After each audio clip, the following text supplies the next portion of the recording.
আল্লাহ পাক বলেন জেনে রাখো, দুঃখ এবং কষ্টের সাথে রয়েছে সুযোগ আর সুবিধা, আর অসচ্ছলতার সাথে রয়েছে উদার সচ্ছলতা। জোরে কোন সুবহানাল্লাহ। কাজে ভয় পাওয়ার কারণ নাই, হতাশ হওয়ার কারণ নাই। গুনাহ করেছো, হতাশ হয়ো না। যুবকদের গুনাহ করা স্বাভাবিক। ইউনিভার্সিটির ছাত্র, কলেজের ছাত্র, প্রফেসর, শিক্ষক, অফিসার ঘুষ খেয়েছেন, জিনা করা হয়েছে, মদ খাওয়া হয়েছে, মিথ্যা কথা বলা হয়েছে, যাই কিছু করেন না কেন ভয় পাওয়ার কারণ নাই, নিরাশ হওয়ার কোনো দরকার নাই। আল্লাহ পাক ডেকে বলেছেন, কুল ইয়া ইবাদিয়াল্লাযীনা আসরাফু আলা আনফুসিহিম লা তাকনাতু মির রাহমাতিল্লাহ। আমার আল্লাহ বলেন, ও নবী আপনি শোনায় দেন, হে আল্লাহর বান্দারা, তোমরা যারা নিজেদের উপরে বাড়াবাড়ি করেছো, নিজেদের উপরে জুলুম করেছো, অত্যাচার করেছো, আমি আল্লাহর রহমত থেকে নিরাশ হয়ে যেও না। মানুষ যদি অপরাধ করে, বাপের সাথে অপরাধ করেছে, মায়ের সাথে অপরাধ করেছে, মা বাবা সন্তানের চাইতে এত বড় কল্যাণকামী তো আর কেউ নাই, কিন্তু মা বাবা কোনোদিন বলে না আয় আমার ছেলে তোরে মাফ করে দেই, এরকম বলে নাকি? মন চায় ছেলে যদি মাপ চাইতো, খুশি হয়ে মাফ করে দিতাম, কিন্তু কেন যে আসে না, ডাকে না যে আয় মাফ করে দেই। মা বাপ আপনাকে এত ভালোবাসে, সেই মা বাপও আপনাকে বলে না যে আয় মাফ করে দেই। আমার আল্লাহ হচ্ছেন এমন আল্লাহ, আল্লাহ রাব্বুল আলামিন ডাকেন, এ বান্দা খুন করেছিস ফিরে আয়, জিনা করেছিস ফিরে আয়, হত্যা করেছিস ফিরে আয়, চুরি করেছিস ফিরে আয়, কুফরি করেছিস ফিরে আয়, সুদ খেয়েছিস, ঘুষ খেয়েছিস, মদ খেয়েছিস ফিরে আয়, এসে আমার দরবারে চোখের পানি ফেল, আমার দরবারে কাঁদাকাটি কর। ইন্নাল্লাহা ইয়াগফিরুয যুনুবা জামিআ ইন্নাহু হুয়াল গফুরুর রহিম। আমার দরবারে চোখের পানি ফেলে কান, আমি রব্বুল আলামিন জিন্দেগীর গুনাহ মাফ করে দেব। সুবহানাল্লাহ কোন, সুবহানাল্লাহ কোন। আমার কাছে কান, চোখের পানি ফেল। আল্লাহ রাব্বুল আলামিনের কাছে বান্দার দুইটা ফোঁটা বেশি প্রিয়। একটা হলো জিহাদের ময়দানে যে রক্ত ফোঁটা দেওয়া হয়, এটা আল্লাহর কাছে প্রিয়। আর আল্লাহর ভয়তে গুনার জন্য লজ্জা করে, অনুশোচনা করে বান্দা যখন চোখের পানি ছেড়ে দেয়, আল্লাহর কাছে এটা অত্যন্ত প্রিয়। নবীজি বলেছেন, বান্দা যখন গুনার ভয়তে, আল্লাহর ভয়তে, জাহান্নামের ভয়তে অনুশোচনা করে যখন চোখ দিয়া পানি ছেড়ে দেয়, ওই চোখের পানি নাকের অর্ধেক আসতে না আসতে আল্লাহ রাব্বুল আলামিন বান্দারে মাফ করে দেন। আল্লাহ বরদাস্ত করতে পারেন না যে বান্দা কান্দু। আমার ভাইরা, আল্লাহ রহমত, এই পৃথিবীতে আল্লাহ রহমতকে 100 ভাগ করা হয়েছে। আল্লাহ রহমতের কত ভাগ? এই 100 ভাগের 1 ভাগ সারা পৃথিবীতে ছড়াই দেওয়া হয়েছে। আর 99 ভাগ কার কাছে? আল্লাহর কাছে। এজন্য আল্লাহ রাব্বুল আলামিন বলেছেন, নাব্বি ইবাদি আন্নি আনাল গফুরুর রহিম। ও আমার নবী, সুসংবাদ দিয়ে দাও, বান্দাদেরকে শোনায় দাও যে আমি আল্লাহ তাআলা ক্ষমাশীল আর দয়াবান। হুজুর কাঁদতেছিলেন, হযরত ওমর রাদিয়াল্লাহু তাআলা আনহু এসে দেখেন হুজুর একা কাঁদতেছে। হুজুর জিজ্ঞেস করছেন, হযরত ওমর জিজ্ঞেস করলেন, হুজুর আপনি কাঁদেন কেন একা একা?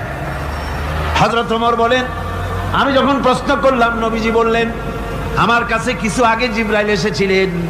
জিবরাইল এসে আমাকে বললেন, আল্লাহ পাক বলেছেন, হে আমার নবী, ইসলামের ভিতরে থেকে যে সমস্ত মানুষগুলো ইসলামের ভিতরে থেকে চুল আর দাড়ি পাকায় দিছে, কিয়ামতের দিন এই লোকগুলারে আমি শাস্তি দিতে আমার শরম হবে। হযরত ওমর বলেন, হুজুর উম্মতের জন্য কত বড় খোশ খবর এটা, আর আপনি কাঁদতেছেন। হুজুর বলেন, ওমর তুমি জানো না, আমার কান্নার কারণ ভিন্ন। আমার কান্নার কারণ হলো যে আল্লাহ রাব্বুল আলামিন কিয়ামতের দিন দাড়ি চুল পাকা বান্দারে শাস্তি দিতে শরম করবেন, সেই দাড়ি চুল পাকা বান্দাগুলি আল্লাহর সাথে নাফরমানি করতে শরম করে না। আমি এই লজ্জায় কাঁদতেছি ভাইরা।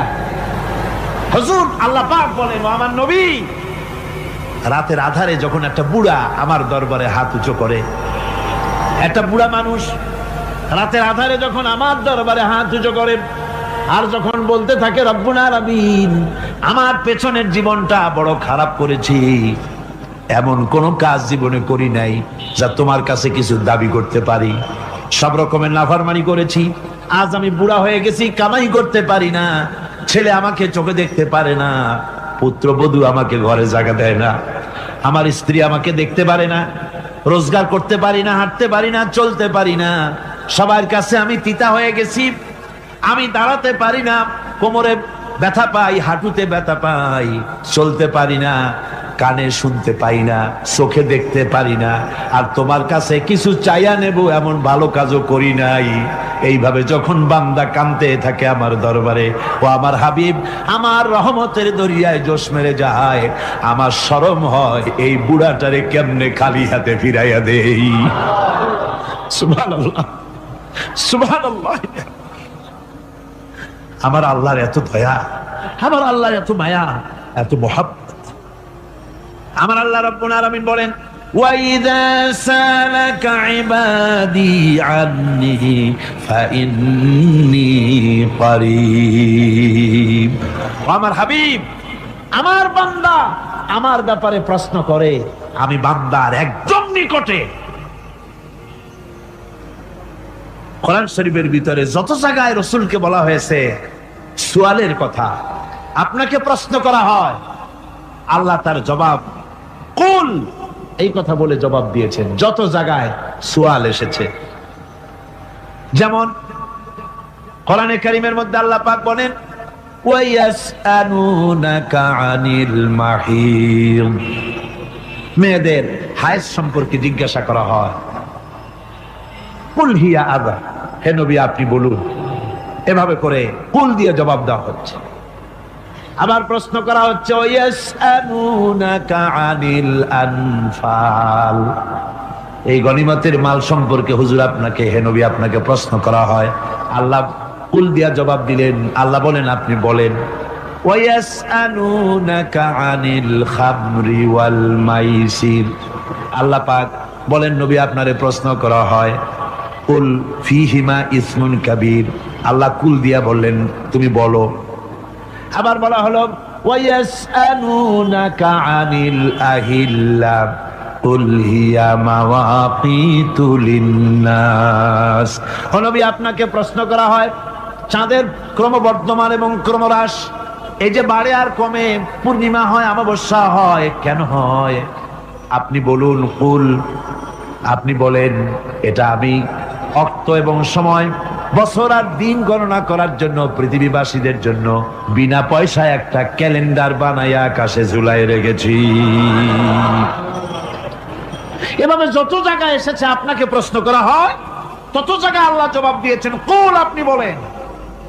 গোটা কোরআন শরীফের ভিতরে এই একটি মাত্র জায়গা যেখানে বলা হয়েছে আপনাকে প্রশ্ন করা হয়, আল্লাহ এখানে বলতে পারতেন কুল আপনি বলেন, আল্লাহ তোমাদের নিকটবর্তী, এভাবে জবাব হয় নাই।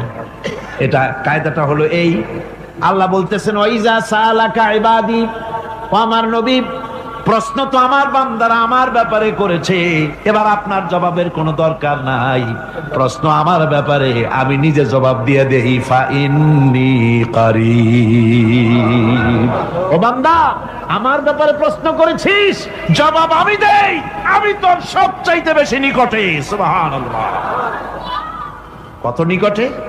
وَنَحْنُ أَقْرَبُ إِلَيْهِ مِنْ حَبْلِ الْوَرِيدِ, তোর যে রগ এই শাহরগের চাইতেও আমি তোর বেশি কাছে। সুবহানাল্লাহ, আমারে ডাক, আমারে ডাক, কলিজা দিয়া ডাক, অন্তর দিয়ে ডাক। মনের থেকে মানুষ যদি ডাকে, মুখের ডাক আর মনের ডাক এক জিনিস নয়। দিল সে জুবাত নিকলতি হ্যায় असर रखती है पर नहीं मगर ताकते परवाज रखती है। দিল থেকে যে কথা বেরোয় তা প্রভাব বিস্তার করে, ডানা নাই কিন্তু ওড়ার ক্ষমতা রাখে। মনের কথাই ভিন্ন, মন থেকে, দিল থেকে, কলিজা থেকে, অন্তরের গভীর কন্দর থেকে মুহাব্বতের সাথে কেউ যদি একবার বলে আল্লাহ, আল্লাহ রাব্বুল আলামিন বলেন অন্তরের অন্তঃস্থল থেকে একটি বার যদি বান্দা বলেন আল্লাহ, আল্লাহ বলেন 70 বার সাড়া দিয়া জিজ্ঞেস করি বান্দা কি চাও, আমি তোমার কাছে আছি। সুবহানাল্লাহ, আমি তোর একদম কাছে, কি চাস বল, বল আমার কাছে। এমন দয়াবান, এমন মেহেরবান, এমন আল্লাহ আমাদের। সে আল্লাহ রাব্বুল আলামিন তিনি বলছেন وَقَالَ رَبُّكُمْ উদউনি আস্তাজিব লাকুম, তোমাদের রব বলেছেন আমারে ডাকো, আমি আল্লাহ ডাকের সাড়া দিয়া দেব। সুবহানাল্লাহ। কারে ডাকতে হবে? কারে ডাকতে হবে? এই বিশাল জনসমুদ্র একটুকু চিল্লা কোন কারে ডাকতে হবে? কোন পীর সাহেবকে নয়, আল্লাহর কসম কোন খাজা বাবাকে নয়, ডাকতে হবে কারে? চিল্লা কোন কারে? ওয়াকালা রাব্বুকুম উদউনি, তোমার রব তোমাকে বলতেছে আমারে ডাকো, আস্তাজিব লাকুম, আমারে ডাকবে আমি সাড়া দিয়ে দেব। সুবহানাল্লাহ। আল্লাহকে ডাকেন, কি চাই আপনার বলেন, কি চাই?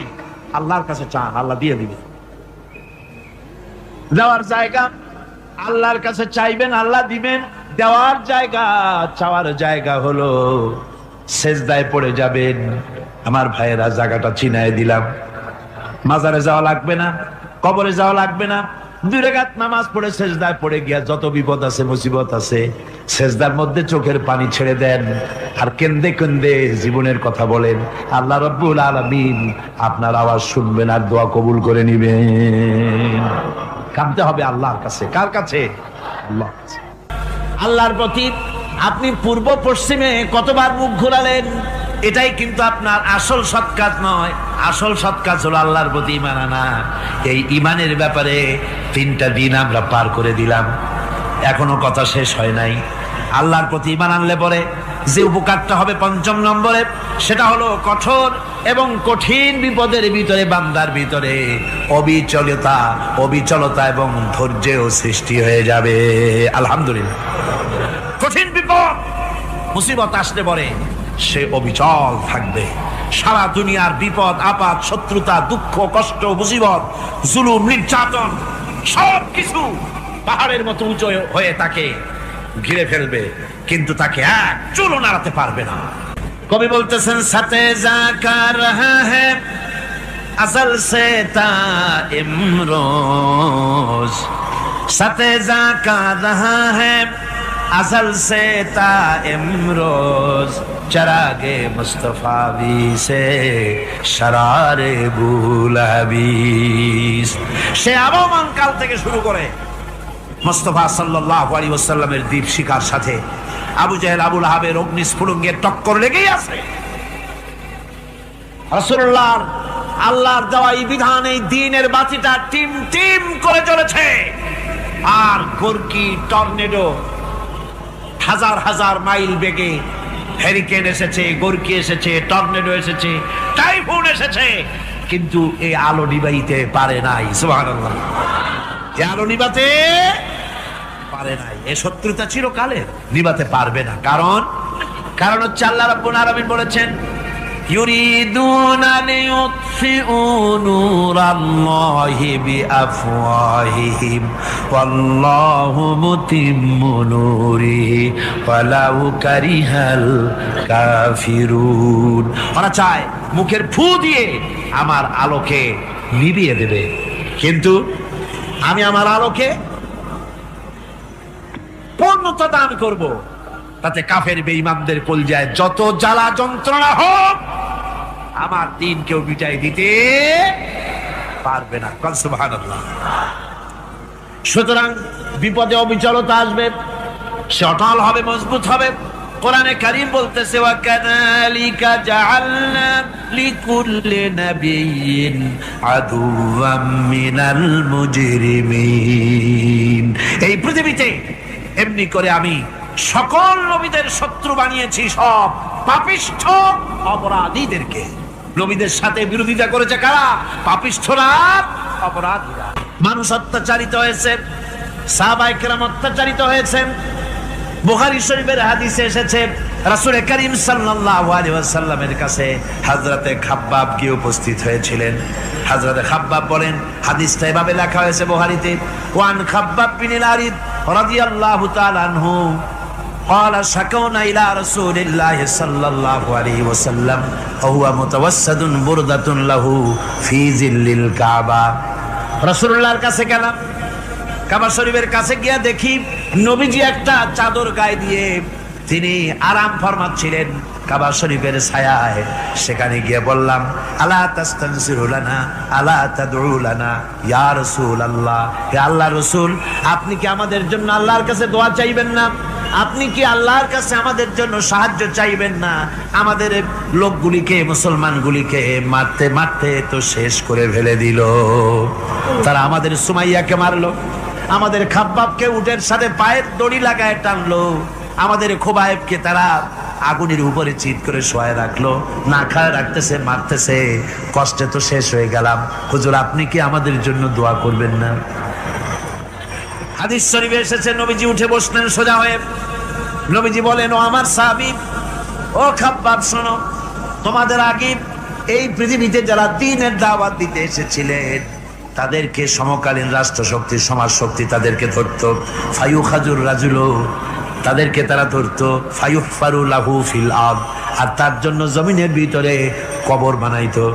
ওই কবর ফায়ুজালু ফিহা, ওই কবরের ভিতরে তাকে কোমর পর্যন্ত গেড়ে দিত। সুম্মা ইউতা বিল মানশার, এরপরে করাত আনতো। ফায়ুদাউ আলা রাসিহি, এরপরে ওই করাত তার মাথার উপরে রাখতো। ফায়ুজালু নিসফাইন, এরপরে করাত দিয়া চিরে জীবিত মানুষটারে দ্বিখণ্ডিত করে ফেলে দিত। মা ইয়াসুদ্দুহু যালিকা আন দীনিহি। ও আমার খাব্বাব, এত কষ্ট দেওয়ার পরেও সেই যুগের কোন মুসলমানকে, দ্বীনের দায়ীদেরকে আল্লাহর দ্বীন থেকে এক চুলো তারা সরাই দিতে পারে নাই, এক চুলো সরাতে পারে নাই। ওয়াল্লাহি, ও খাব্বাব, আমি আমার আল্লাহর নামে কসম করে বলছি, লা ইউতাম্মান্নাল্লাহু হাযাল আমরা হাত্তা ইয়াসিরার রাকিবু মিন সানা ইলা হাযরামাউত। আমি কসম করে বলি, আল্লাহ রাব্বুল আলামিনের এই সানা থেকে হাজারামাউত পর্যন্ত লোকেরা যাতায়াত করবে, সুন্দরী রমণীরা গমন করবে, সদাগরেরা যাতায়াত করবে, টাকা নিয়া পয়সা নিয়া যাতায়াত করবে। তাদের মনের মধ্যে লুটের ভয়, টাকার ভয়, চুরির ভয়, ডাকাতির ভয়, জেনার ভয়, হত্যার ভয়, ধর্ষণের ভয়, কোনো ভয় থাকবে না। লা ইয়াখাফু ইল্লাল্লাহ, আল্লাহ ছাড়া কোনো ভয় থাকবে না। এমন একটা সমাজ, এমন একটা সময় আসবে, ওয়ালাকিন্নাকুম তাস্তাজিলুন, অথচ খুব তাড়াহুড়ো তোমরা করতেছো। তাড়াহুড়ো করো না, সময় আসবে ইনশাআল্লাহ। আমার ভাইয়েরা, আমার বন্ধুগণ, কঠিন বিপদে অবিচলতা এবং ধৈর্যের দৃষ্টান্ত রেখে গেছেন আম্বিয়া আলাইহিমুস সালাম। সুবহানাল্লাহ। কঠিন বিপদে অবিচলতা, দৃঢ়তা, ধৈর্য কারে বলে, তার দৃষ্টান্ত কারা রেখেছেন? আম্বিয়া আলাইহিমুস সালাম। ওনারাই আমাদের আদর্শ, নবীরাই আদর্শ। সাহাবায়ে কেরাম রিদওয়ানুল্লাহ তাআলা আলাইহিম আজমাইন আমাদের আদর্শ। ভাইরা আমার, মুসা আলাইহিস সালামকে ফেরাউন যখন ঘিরে ফেলে দিল, কোরআনের সব কথা গল্প গুজবার ইতিহাসের জন্য লেখা হয় নাই। কোরআনের মধ্যে যা লেখা হয়েছে সব বান্দাদের উপদেশের জন্য, যাতে করে লোকেরা চিরটা কাল এর থেকে উপদেশ নেওয়া নিজেদের তৈরি করতে পারে। জোরে বলেন সুবহানাল্লাহ। মুসা আলাইহিস সালামের কথা আল্লাহ বলেন, ফেরাউন তাকে ঘিরে ফেলে দিল, পালাবার রাস্তা নাই। ফালাম্মা ترى الجمعان قال أصحاب موسى إنا لمدركون। মুসা আলাইহিস সালামের উম্মতেরা বললেন, হে মুসা, পাকড়াও হয়ে গেছি, পালাবার রাস্তা নাই। তিন দিক থেকে আমাদেরকে ঘেরাও করেছে ফেরাউনের শক্তি। সামনে কি দরিয়া, আর তিন দিকে কি ঘেরাও আন্দোলন। পালাবার পথ নাই, পালাবার পথ নাই। সারাশি আক্রমণ, ঘেরাও আন্দোলন। মুসা আলাইহিস সালামকে ঘেরাও করে ফেলেছে, পালাবার উপায় নাই। একদিকে দরিয়া, তিন দিকে ফেরাউনের শক্তি। এই যে ঘেরাও টেরাও মানে নতুন তো না, ধর্মঘট নতুন না, পুরানা জিনিস। এই পৃথিবীতে সর্বপ্রথম ধর্মঘট কিসের উপরে হয়েছে জানেন? এই পৃথিবীর প্রথম ধর্মঘট হয়েছে পেঁয়াজ, রসুন আর ডাইলের উপরে। মুসা আলাইহিস সালামের জামানায় লান নাসবিরা আলা তাআমিন ওয়াহিদ, আমরা এক রকমের খাদ্য আর খাবো না, আমাদের পেঁয়াজ দেওয়া লাগবে, ডাল দেওয়া লাগবে, রসুন দেওয়া লাগবে। সর্বপ্রথম ধর্মঘট হয় মুসা আলাইহিস সালামের জামানায়, সেখান থেকে শুরু হয়েছে। তিন দিক থেকে ঘেরাও হয়ে গেছে, পালাবার কোনো রাস্তা নেই। হযরতে মুসা আলাইহিস সালামের কাছে উম্মতেরা বললেন, পালাবার তো কোনো পথ নাই, এখন উপায়টা কি? আমাদের তো আর উপায় নাই। মুসা আলাইহিস সালাম দেখেন বিপদে পড়ে গেছেন, কিন্তু ধৈর্য হারান নাই, ভয় পান নাই। ভয় পাইছিলেন? ভয় পেয়েছেন? প্রশ্নই ওঠে না। মুসা আলাইহিস সালাম আল্লাহ পাক যাদেরকে বলেছেন উলুল আযম রাসূল, যাদের বলেছেন তার মধ্যে হযরত মুসা একজন উলুল আযম পয়গম্বর। চারটিখানি কথা না, আল্লাহ কথা বলছেন তার সাথে, কালিমুল্লাহ তিনি। সুবহানাল্লাহ। কর মুসা আলাইহিস সালাম শোনালেন, কাল্লা ইন্না মাইয়া রাব্বি সায়াহদিন। কখনো নয়, আমার উম্মতেরা ভয় পেও না, আমার রব অবশ্যই আমাকে পথ দেখাবে। সুবহানাল্লাহ। তিন দিক থেকে শত্রু, একদিকে দরিয়া, পালাবার কোন রাস্তা নাই। সেখানে দৃঢ়তার সাথে তিনি বলছেন, অবশ্যই আমার আল্লাহ আমারে পথ দেখাবে। সুবহানাল্লাহ। নবীরা এই দৃঢ়তা দেখিয়েছেন, অবিচলতা দেখাইছেন। আল্লাহ পাক মুসা আলাইহিস সালাম যখন এই দৃঢ়তা দেখালেন, এই অবিচলতা দেখালেন, সঙ্গে সঙ্গে জিবরাইল এসে হাজির হয়ে গেলেন। আল্লাহ পাক বলেন, ফাআওহাইনা ইলা মুসা আন আদরিব বিআসাকাল বাহরা ফানফালাকা ফাকানা কুল্লু ফিরকিন কাত্তাউদিল আযীম। মুসা আলাইহিস সালামকে আমি ওহী নাযিল করলাম, তাকে বললাম হাতে যে লাঠি আছে, এই লাঠি দিয়ে আঘাত করো দরিয়ার উপরে। দরিয়ার উপরে আঘাত করলেন, একটা রাস্তা হয় নাই, 12টা রাস্তা তৈরি হয়ে গেল। আর দেওয়ালগুলা পাহাড়ের মতো উঁচা হয়ে গেল। দরিয়ার ভিতরে পাহাড়ের মতো উঁচা, মজবুত 12টা রাস্তা। এবার মুসা আলাইহিস সালাম তার দলবল নিয়ে চললেন। আল্লাহ রাব্বুল আলামিন বলেন, ওয়া আনজাইনা মুসা ওয়া মান মাআহু আজমাইন। মুসা এবং তার সাথী সঙ্গীদেরকে আমি পার করে দিলাম। মুসা আলাইহিস সালাম এবং তার সাথী সঙ্গী নিয়ে যখন দরিয়ার মাঝখানে আসছে, ফেরাউন তার দলবল নিয়ে এসে গেছে। আসে দেখে নদীর মধ্যে রাস্তা। বাবা, খুব তো কায়দা। ও মনে করছে ওর বাজানের তৈরি করা ডিস্ট্রিক্ট বোর্ডের রাস্তা। ওর লোকজন নিয়ে নেমে গেছে দরিয়ার ভিতরে। ও আসছে মাঝখানে, মুসা আলাইহিস সালাম চলে গেছে ওপার, দরিয়া পার। মাঝখানে যখন এসে গেল, আল্লাহ রাব্বুল আলামিন পানিকে অর্ডার করলেন কুন।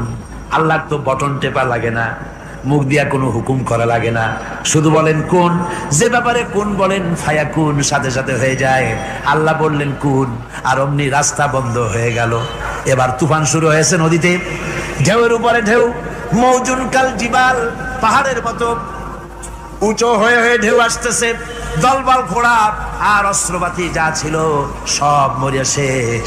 এবার ফেরাউন একা উপরে ওঠে আর নিচে নামে, পানি খেতে খেতে পেটের কাম সারা।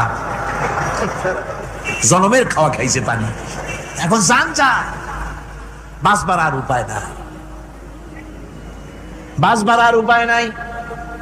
ফেরাউন তার নিজের জীবন সম্পর্কে হতাশ হয়ে গেল। এবার ফেরাউন বলতেছে, আমানতু আন্নাহু লা ইলাহা ইল্লাল্লাযী আমানাত বিহি বানু ইসরাঈল। আমি ঈমান আনলাম, আমি ঈমান আনলাম আল্লাহ ছাড়া কোনো ইলাহা নাই। ওই আল্লাহর উপর ঈমান আনলাম যে আল্লাহর উপরে ঈমান এনেছে বনি ইসরাঈলেরা। আল্লাহ যাতে ঠিক পাইছে কোন আল্লাহর উপর ঈমান আনছে। বনি ইসরাঈলের আল্লাহর উপর ঈমান আনলাম। আল্লাহ এই তো মুসলমান হয়ে গেছি, এরপরও আমার সুবাও কেন? আল্লাহ রাব্বুল আলামিন জবাবে বলেন আল আন, এখন ওয়াকাদ আসাইতা ক্বাবলু ওয়া কুনতা মিনাল মুফসিদিন। এখন ঈমান আনার কথা বলছো, অথচ যুগের পর যুগ, বছরের পর বছর ধরে আমার মানুষের উপরে মন গড়া আইন চালায়েছ, আমার পয়গম্বরের সাথে বেয়াদবি করেছ। আজ তোমাকে আমি ছাড়ছি না, তোমাকে আজকে ছেড়ে দেব না, আমি তোমাকে মারব। আর সমস্ত প্রাণীগুলিকে, স্থলচর প্রাণীগুলিকে আল্লাহ পাক অর্ডার দিয়া দিলেন, এই ফেরাউনের লাশকে ডুবাবি না, পচাবি না, খাবি না। আলিয়াউমা নুনাজ্জিকা বিবাদানিক, আমি তোমার শরীরে বাঁচায় দেব। পোকে খাবে না, পানিতে পচবে না, মাছে খাবে না, কুমিরে খাবে না, দুনিয়ার কোনো পশুতে খাবে না। আমি তোরে শুটকি বানাইয়া রাখবো, যাতে করে দুনিয়ার সমস্ত ফেরাউন যত যুগে যুগে আসে তোরে দেখে যেন হেদায়েত নিতে পারে। ফেরাউনকে আল্লাহ শুটকি বানায় রাখছে। আমি ফেরাউনদের লাশ দেখেছি ব্রিটিশ মিউজিয়ামে। ফেরাউন তো একটা না, অনেকগুলা। আসলটারে অবশ্য দেখিনি। ব্রিটিশ মিউজিয়ামে ওই ফেরাউনগুলার লাশ যখন অসুবিধা হয়, মমিগুলি, তখন ইংল্যান্ডে নিয়ে যায় চিকিৎসা করাবার জন্য। চোখ টোক আছে গর্তের ভিতরে, তারপরে চামড়া টামড়া হাড়ের সাথে মিশানো, ওইভাবে চেহারা দেখলে মনে হয় যে সত্যি ফেরাউনিগুলা। আর ব্রিটিশের কাম, মিশর থেকে নাম সে এমন কোন জিনিস নাই। তারা ময়ূর সিংহাসনের, শাহজাহানের ময়ূর সিংহাসনের ময়ূরের বাম চোখে কোহিনূর মণি লাগাইছিলেন। শাহজাহান ময়ূরের ডান চোখে কোহিনূর মণি লাগায় নাই। কোহিনূর মণির অনেক দাম, আমি দেখে এসেছি মণি।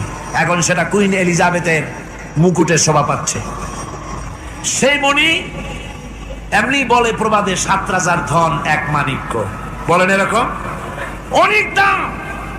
শাহজাহান দেখালেন আমি মুসলমান, আমার কাছে এটার দাম নাই, এই জন্য ময়ূরের ডান চোখে লাগালাম না, বাম চোখে লাগাই দিলাম। এইটারে চুরি করছে। টিপু সুলতানের তরবারিটা পর্যন্ত চুরি করেছে।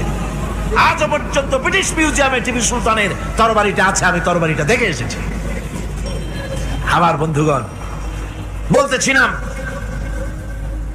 যে পৃথিবীতে আল্লাহ রাব্বুল আলামিন নবীরা তাদের চরিত্র দিয়ে বিপদের মোকাবেলা করে, দুনিয়ার সামনে কঠিন বিপদের মোকাবেলা করে অবিচলতা, দৃঢ়তা দেখায় গেছেন যে কেমন করে এই পৃথিবীতে বিপদের সামনে মোকাবেলা করতে হয়। ধৈর্য ধরতে হবে, বিপদ আসবে পাহাড় সমান হয়ে, আপনাকে ধৈর্য ধারণ করতে হবে সেভাবে বুক বেঁধে। যেহেতু এটা যদি বিশ্বাস হয় যে আমার কিসমতে যা আছে তার থেকে বেশি কিছু হবে না, তাহলেই আপনার ধৈর্য আসবে, ভয় পাবেন না। কথা ঠিক কিনা কন? এবারে হযরত হুদ আলাইহিস সালাম সম্পর্কে আল্লাহ রাব্বুল আলামিন বলেন, হযরতে হুদকে যখন ষড়যন্ত্র হলো, কাফির বেঈমানেরা তাকে মেরে ফেলার জন্য যখন সরকারি ষড়যন্ত্রে লিপ্ত হয়ে গেল, হযরতে হুদ সমাজের এই চ্যালেঞ্জের মোকাবেলা করলেন। হযরত হুদ বলেন, ফাকিদুনি জামিআন সুম্মা লা তুনজিরুন ইন্নী তাওয়াক্কালতু আলাল্লাহি রাব্বি ওয়া রাব্বিকুম। তোমরা তোমাদের ষড়যন্ত্র আমার বিরুদ্ধে যত পারো আমার বিরুদ্ধে ষড়যন্ত্র চালাও, এতটুকুন আমার অবকাশ দিও না। আমি এমন আল্লাহর উপরে ভরসা করেছি যার হাতের ভিতরে তোমাদেরও জান আর আমারও জান। যা পারো তাই করো। সরকার সমস্ত শক্তি একত্রিত হয়ে আমার মোকাবেলা করো। একদিকে হুদ আলাইহিস সালাম, আর একদিকে গোটা জাতি। হযরত হুদ ভয় পায় নাই। সুবহানাল্লাহ কোন। ঈমান বিল্লাহ মানুষের কলিজাকে এভাবে শক্ত করে দেয়। কোন আলহামদুলিল্লাহ। এবারে এই বিপদের, কঠিন বিপদের মোকাবেলা করে আমার রাসূল যে